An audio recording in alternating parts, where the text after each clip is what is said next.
Baiklah, so sekarang ni saya nak tunjukkan kepada anda, okey, support resistant pula. Nah support resistant pula. Okey, candle dah kenal dah. Cukup lah, basic kita bagi kenal candle. Okey. Basic ni kita bagi kenal candle dulu. After you dah kenal candle, baru kita tengok pada support resistant. Maksudnya kita dah faham dah kenapa candle-candle ini berlaku. Pasal apa dia jadi panjang, onjong, pasal apa dia kaki dia panjang, tangan dia panjang, faham tak? So kita dah tahu dah kenapa. Alright, so at least serba sedikit. Tak perlulah detail sangat. At least anda faham kenapa dia panjang ke bawah, kenapa dia panjang. Cukup. Okay, kita nak belajar ni express. Seminggu kan nak belajar. 2-3 hari belajar. Lepas tu nak masuk dan kita apply. Yang penting adalah apply. Dia belajar ni kalau setahun tak habis. Faham tak? Apply. Dan experience itu yang sangat penting. Alright, so kita tengok pada support resistant. Support resistant pula. Okay, support resistant ni maksud dia support adalah lantai, resistant adalah shilling. Jelas kat itu. Support lantai, resistant shilling. Apa-apa pair, apa-apa saham, indeks dan sebagainya, semua ada pakai support resistant kalau benda tu kita nak tengok graf. Maksud support resistant. Okay, support dia bawah. Maksudnya macam ni kita tengok. Okay, dia turun sampai satu level, dia naik balik. Maksudnya dia sampai satu level, dia naik balik. Maka itulah support. Nak bagi simple. Okay, saya ambil shape. Okay, inilah support lah. Right? Sebab dia dah turun, dia tak dia turun. Takat tu lah. Nampak tak? Dia terhalang dekat sini. Kemudian dia naik balik. Okay, so kita panggil dia sebagai support. And then dia tengok naik sampai satu masa dia tak boleh naik. Dia turun balik. Dia terhalang dekat situ. Maka itu adalah resistant. Jelas. Ini adalah resistant. Okay. So sampai satu masa kita tengok dia turun sampai sini dia tak boleh naik. Maka ini adalah support dia. Okay. Dia naik. Tak boleh naik dah. Setakat ni je dia turun balik. Maka ini adalah resistance-nya. Kemudian dia turun sampai satu masa dia tak boleh turun dah. Dia naik balik. Ini adalah support. Ini adalah resistance. Dia turun, break beberapa support dan sampai sini dia tak berjaya turun dah. Maka ini adalah support. Dia naik sampai satu tahap tak berjaya naik, dia turun balik. Maka ini adalah resistance. Jelas lah, ni support, ni resistance, ni support, ni resistance, ni support, ni resistance, ni support, ni resistance, ni support. Ni adalah resistance sikit dan ni dia buat support, resistance, support. Ni adalah resistance. Mana paling tinggi? Itu adalah resistance. Senang je. Faham tak? Senang je support resistance. Tak susah pun. Cuma sekarang ni orang jadi pening. Mana satu support nak tengok? Time frame berapa nak tengok? Orang duk buat pening. Duk buat pening boleh buat apa? Tak payah buat pening. Dia sama je. Time frame berapa pun tak ada masalah. Sehari, sejam, 5 minit tak ada masalah. Okay? Tapi apa yang saya tunjukkan kepada anda 5 minit. So kita fokus 5 minit dulu. Okay, macam mana kita nak tahu support resistance? Okay. Salin nota kalau perlu. Anda rasa perlu, anda salin nota. First kali, anda kena tahu harga semasa berapa. Itu je. Nak cari support resistance yang orang duk bergaduh, berbalah apa semua, mana support, mana resistance, yang tu tak betul, yang ni tak betul. Kena tahu kat mana harga dia ada sini. Harga semasa tu dulu. Kita kena tahu harga semasa pada ketika ini dekat mana. Inilah harga semasa. Ni harga semasa. Okey. Bila situ harga semasa, tuan-tuan dan puan-puan sekalian. Okey. Yang kita duk marking daripada tadi support resistance, support resistance, support resistance, support resistance, support resistance apa semua tu. Semua ini adalah betul support resistance. Tak salah. Tapi kita kena tahu harga semasa sekarang dekat mana. Jadi bila kita nampak harga semasa dekat yang saya buat triangle lah. Okey, harga semasa. Okey, harga semasa dekat situ yang tiga segi tu. Jadi support dekat bawah, faham tak? Support dia tak boleh duduk atas. Support mesti bawah. Resistance mesti dekat atas.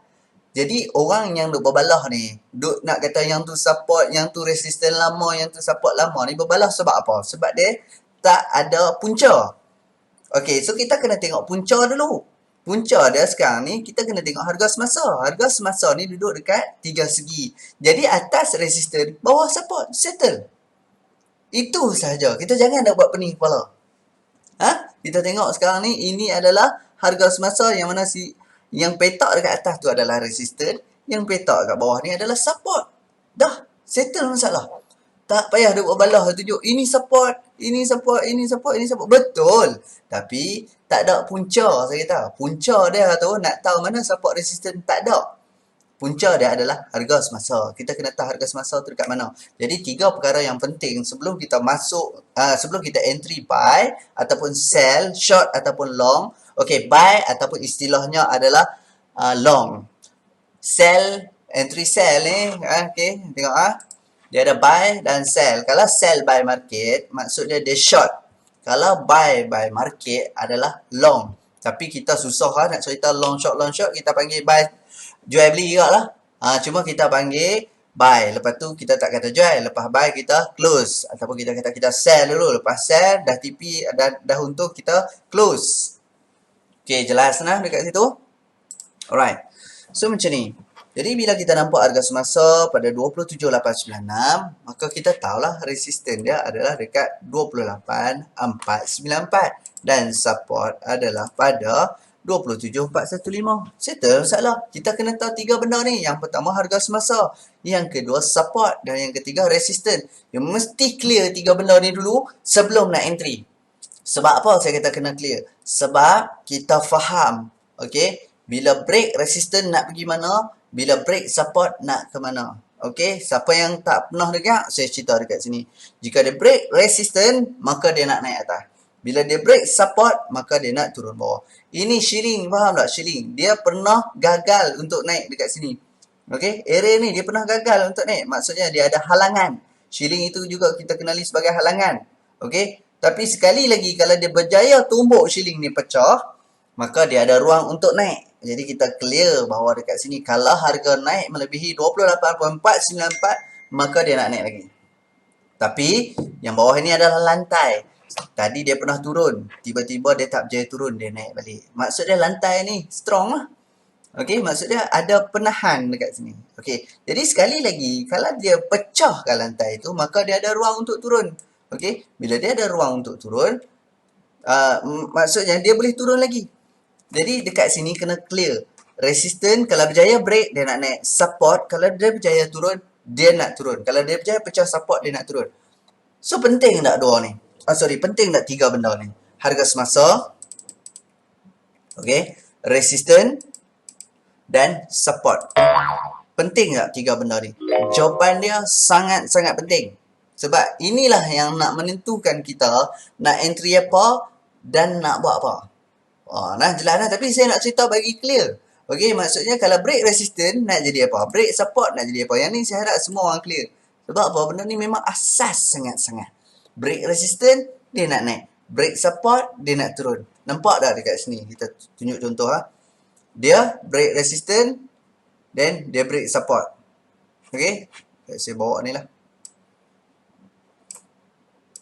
Okay, ni. Okay, ini support. Okay, yang atas ini adalah resistance.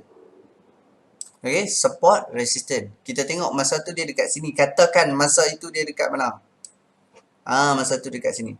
Jadi waktu ni kita nak tahu dia nak naik atau nak turun. Kita tengok dia naik atas break resistance ke, dia turun bawah break support. So apa jadi dia break support. Once dia break support, dia boleh turun lagi. Nampak jelas lah dekat itu. Jadi kita kena clear 3 benda ni. Harga semasa. Sekali lagi nah, harga semasa, support dan juga resistance. So you all kena clear 3 benda ni. Sebab apa saya kata kena clear? Sebab ini nak menentukan kita nak entry buy, okay, atau sell, dan apa perlu kita buat kalau tersalah arah, dan apa perlu kita buat kalau sekarang kita belum ada entry. Jadi saya akan sambung kepada next video.